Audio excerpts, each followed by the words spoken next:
Alright! So, hi guys! Welcome back to the channel or welcome sa channel na to sa Curves PH, no? So, today, Master, papanoorin natin yung mga nagaganap o mga o mga pangyayari sa The Voice Generation. Kasi alam naman natin na isa sa mga master natin na si Master Stel ay nandun. At maraming mga pangyayari, marami akong napanood sa TikTok na hindi ko, pag nakikita ko ginaganon ko agad sinaswipe up ko kasi ayokong mas spoil sa mga pwede nating mapanood, diba, dito sa channel. At sana i-comment nyo pa kung ano yung mga funny moments o mga videos na gusto nyong panoorin natin na nandun si Master Stel, no? So today papanoorin natin tong si Coach Chito at Coach Stel nagbardagulan dahil sa ano to? Dahil sa The Queens. So siguro may nag-audition na The Queens yung ano, no? So dapat panoorin muna natin yung The Queens na yun para malaman natin. Let's go. Ano kaya? Hey! Type up na agad si Coach Billy dito.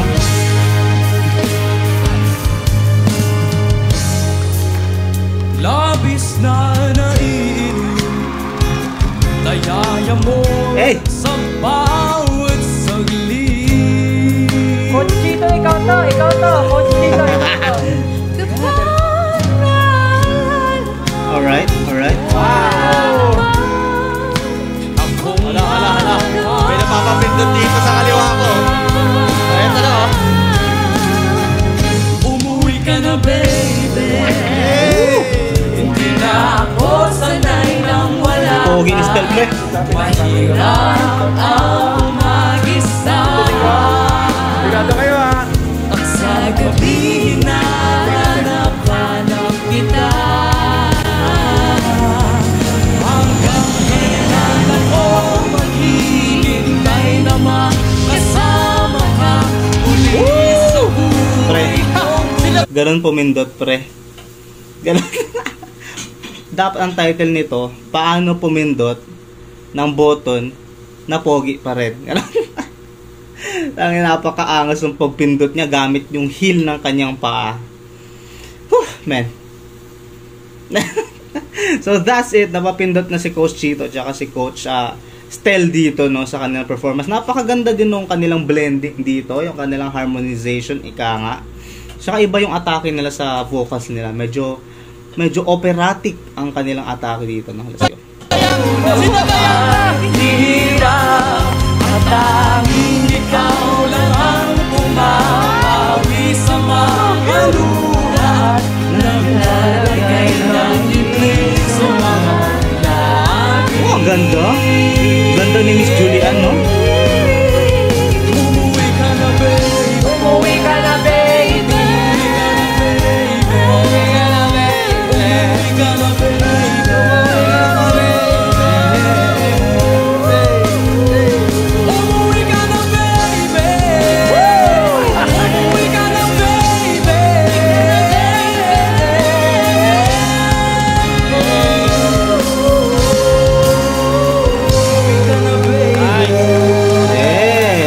Wait lang, before they start killing each other here, no, masasabi kong para kay Master Chito to. Kay Sir Chito Miranda tong klase ng setup ng dalawang to. Para sa akin, mas babagay sila kay Sir Chito kasi dahil sa arrangement nila, dahil sa genre nila. Para sa akin lang naman. So, let's go. Hoy! Sige po. Parang bumababa na ito. Dali. Nauna ako, ha? Nauna ako. Kahit i-play nyo, nauna ako. First time niyang tumayo sa sa silya niya. Agaman Dahil ligo. sobrang ano pong pangalan niyo? Ang bait na. Ano pong pangalan ninyo? Antayan ni Kuya Chito. Yes. Magkapatid po ba kayo? Chito, wala ka lang ilaw dyan. Ay, sorry. May spotlight dapat. No po. She's my mom's friend po. Tibali marami tayo pagkakwentuhan once sumama kayo sa Team Chito. Baka sister may sasabihin. Mom's friend? Mom's friend niya yun? Parang kaedad lang silang dalawa. What the F, bro? Pero meron ako sasabihin, tatry ko pa rin. Kahit kanina, nung pag-ikot mo, sa kanila lang, sa'yo na lang sila nakatingin. Tayo na malapit pa si I love you, Stel. I Pero love you. alam nyo, yung kanta niya, yung lyrics, umuwi ka na, baby. Hindi wala pinansin ni Master yung iyong I love you. Sorry, Master na babae dyan. Hindi ka lang narinig. Masyadong focus si Stel para kunin kayo. Kaya hindi na nasagot yung I love you mo dito. Baby. Ano sabi niya? Ikot mo, sa kanila lang, sa'yo na lang sila nakatingin. Tayo na malapit pa si I love you, Stel. Pero alam nyo, yung kanta nyo, yung lyrics, umuwi ka na, baby. Kinilig lahat.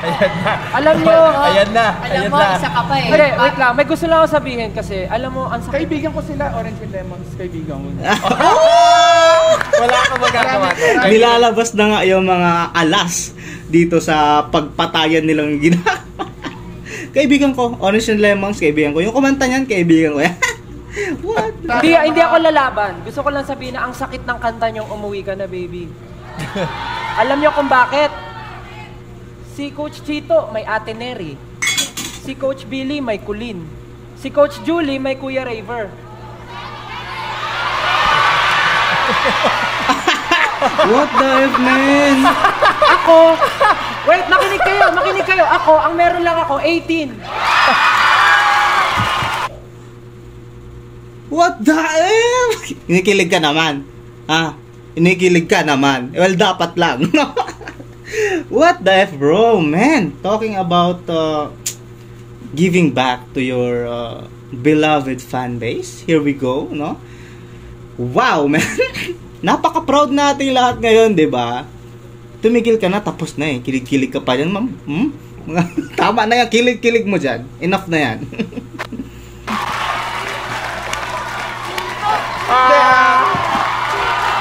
Okay. Kaya, gusto ko lang. Wait lang. 18, okay lang ba for this time? Siya muna yung tawagin kong baby. Pwede. Umuwi ka na, baby. Bago kayo mag-decide kung sino bibili nyo, kami ni Julie. Parang kay Chito talaga sila. Okay. Ito, ang dami kasing kasama eh. Wait lang, makinig I'll muna be kayo, honest. makinig. Kahit sino naman piliin niyo sa amin, matutulungan namin kayo. Pero, again, magaling talaga si Stel. He has 5 years of experience. I have 30. Oh, burn, pre. Ay nga pala! Oh, ang lakas nun. I have to admit, we have to give credit or credit is due. That's a burn, bro. Ang tibay nung alas na hawak ni Sir Chito. Paano sasagot ang ating master niya? Ako po yung naging producer ng Moonstar 88 and Kamikaze, and talagang trabaho ko po talaga yan, tumulong at mag-arrange at mag-ayos. Man, When it after all that said, sa mga ganitong parang bandang klaseng kanta, I have to go with Sir Chito here, bro. Yung mga sinabi na yun, kunwari, ako yung nag-audition na yan, no? Para ilatag niya yan sa'yo lahat. Meaning, he can do, what the F, bro? Meaning, he can do that to you also. Pwede niyang gawin sa'yo yan. Kaya niya ilalatag yan sa pagmumukha mo, no? Pero, we can never know. Baka si Master Stel, napahiga na si Master Stel. Pero again, magaling naman si Stel. Pwede kayo mag-gento. Ito na lang. Oh, I really want you on my team. So, nakahiga si Master. ngayon lang nila ako nakita na sobrang excited. So, sorry. First time lang namin ni Julie kasi nakita si Coach Chito. Ganito ka-excited. Honestly, Parang, first time. And si Stel tulog na. Natulog na. Ayaw ka na pakinggan. Tapos na ba si Coach Chito? Kami ni Julie kasi ilang talk siya. Buisit. Ayop talaga, men, yung humor namin ni Master Stel. Pre, men, di kami ang kulit eh. napaikot sa performance. Pero we really enjoyed your performance din. Thank you po. Ako, if I may, not for anything kasi, yung nakikita ko yung happiness at nararamdaman ko yung happiness ni Coach Chito dito nung Sobra ako tumutugtog din. kayo. Like, to be fair, kaya din kami napaikot ni Coach Billy kasi feeling namin perfect kayo kay Sir Chito. Thank you, ha? Ha? Thank you. Bakit? Thank you. Ba't parang pinagtutulungan ngayon si Master Sel? What is happening here? Am I missing something here? Ano nangyayari? Ba't parang yung mga judges ay nakapanig? Kaya Master Chito, what is happening here, my guy? I don't know nothing about this. What's happening? May backup pa ako. Okay. May backup pa ako. Dami niyong fans dito. Nag-walk out. Ako na dyan, kuya. Ako na dyan. Wow, kulit talaga. And this again is the reason why many of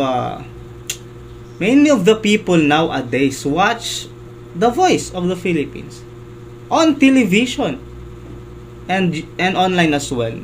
Marami sa mga tao ngayon na wala nang interest manood ng TV, pre. Okay? Alam nating lahat yan.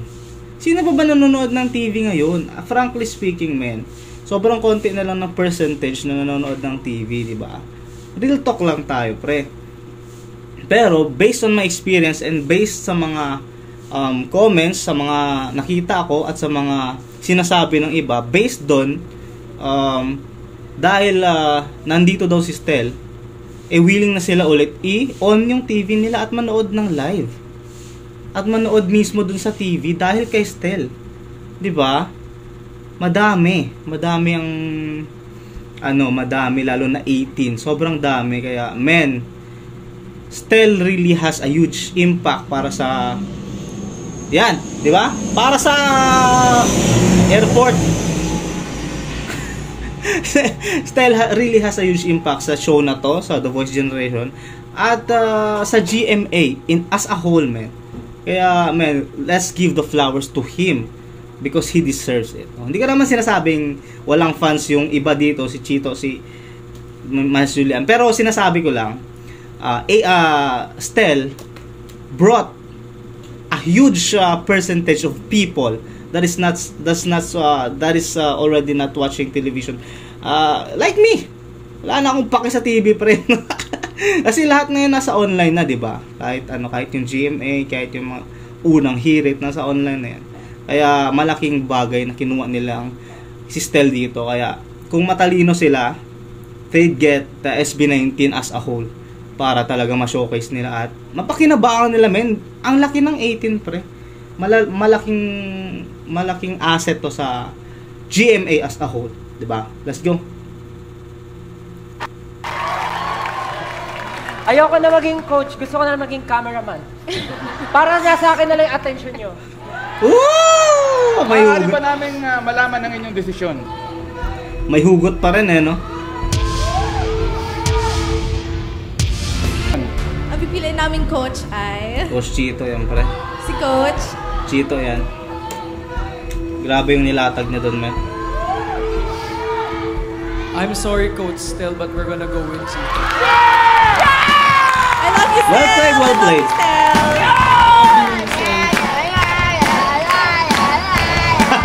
Well, parang niloloko ni Miss Julian si Stel. Gagalingan natin. Gagalingan talaga natin.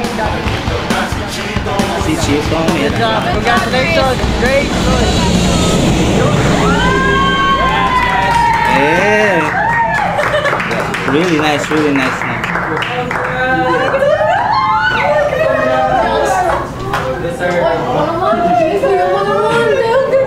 May pumasok na pogi. Yung happiness ko overflowing. I am so overwhelmed. I felt like it was the grand finals. Agad-agad. So that was it. Congratulations din sa inyo. Napaka-seryoso naman yun. Master. Maganda yon yung pinagtulungan nyo ako? In fairness, oo. Pero maganda yung maganda Kaya yung pala napunta kay pinakain Chito. mo ko ng Pero marami ba't sa refreshing? dressing room natin para pagtulungan. Ang daming sinabi ni Master Stel doon. And that was it. That was a nice performance. Well deserved at talaga, para talaga kay Master Chito 'yun. yung performance na yun. That was awesome. At kung may gusto pa kayong panoorin natin, comment nyo sa baba. At syempre, subscribe na din kayo para ma-update kayo sa mga papanoorin pa natin sunod. Maraming salamat. Ingat kayo palagi. God bless. This has been Curbs PH and you have been amazing.